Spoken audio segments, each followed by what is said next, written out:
Chapter 16. Barry sat on a bench in the shade. Mom and Dad were standing a few feet away watching Cleo climb up the jungle gym. Cruz was snoozing at Barry's feet. Barry had a sketch pad open on his lap, and he was looking at his new drawing of Akivo. He'd finished that morning, keeping his promise to Jay. It had been Jay's idea that they could still enter the contest.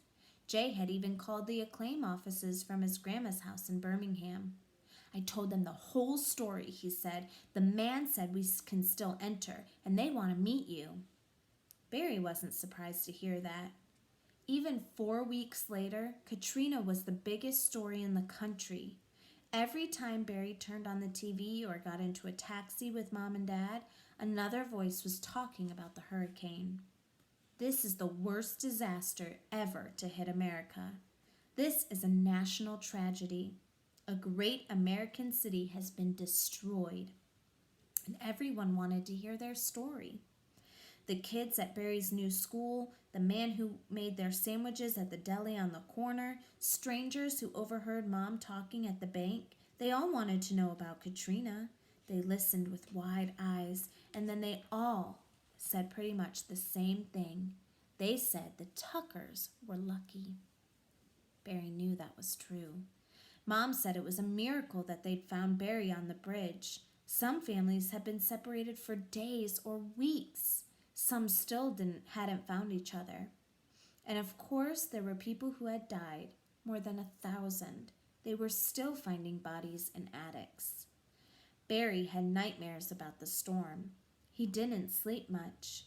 Even the sound of Dad turning on the shower in the morning made Barry's heart jump. But yes, he knew he was lucky.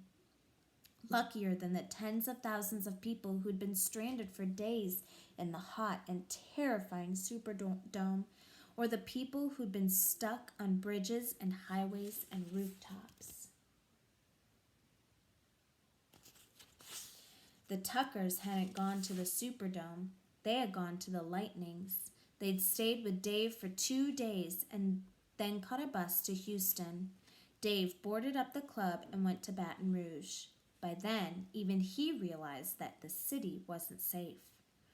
The cousins in Houston spoiled them rotten for 1 week. Mom and Dad talked about moving there, finding an apartment nearby. But then a call came from the president of that famous music college in New York.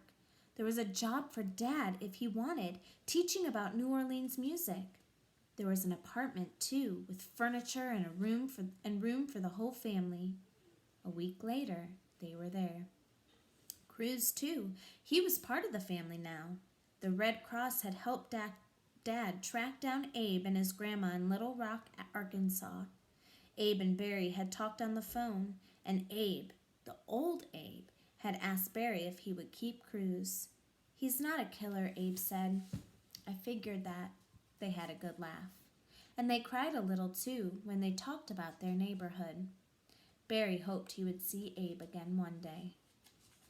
Mom and Dad came over and sat next to Barry on the bench. Cleo waved from the top of the slide. Dad looked at Barry's drawings of Akivo. "That is really something," Dad said. "Thanks," said Barry, who liked this one even better than the original. Akivo had a sidekick now, a mutt with floppy ears, and he had a guardian angel, a beautiful fairy, and a yellow rubber raft. "He looks like you," Mom said. "That's right," Dad said. "I see it too." Barry stared at the picture, and he saw what Mom and Dad meant. Akivo's face, it did look something like Barry's. "I guess you feel a little like a superhero yourself," Mom said. "Nah," Barry said, his cheeks heating up. But really, he did. Out there in the flood, Barry had discovered some powers of his own. When it was time to go back to the apartment, Barry went to pluck Cleo off the jungle gym. He heard her singing on Blueberry Hill, and he smiled. Dad told Barry he'd sung that song 1,000,000 times when they'd been on the roof. Dad had jumped into the floodwater after Barry, but the current had been too strong. He'd fought his way back to Mom and Cleo. The three of them had waited out the storm. Mom said that Dad had called Barry's name so many times that he'd lost his voice. They walked back to Broadway, Barry pushing Cleo in her stroller. Mom pointed out a bakery with a help wanted sign in the window. Dad said they should go to the Bronx Zoo later, or the American Museum of Natural History. There's so much to see, Mom said. We have plenty of time, Dad said. It was true. They had time, but not forever. Barry knew they would have to go back to New Orleans, where they belonged. When would that be? When would their city be healed? Barry didn't ask Mom and Dad those questions. He already knew the answer. One day. One day.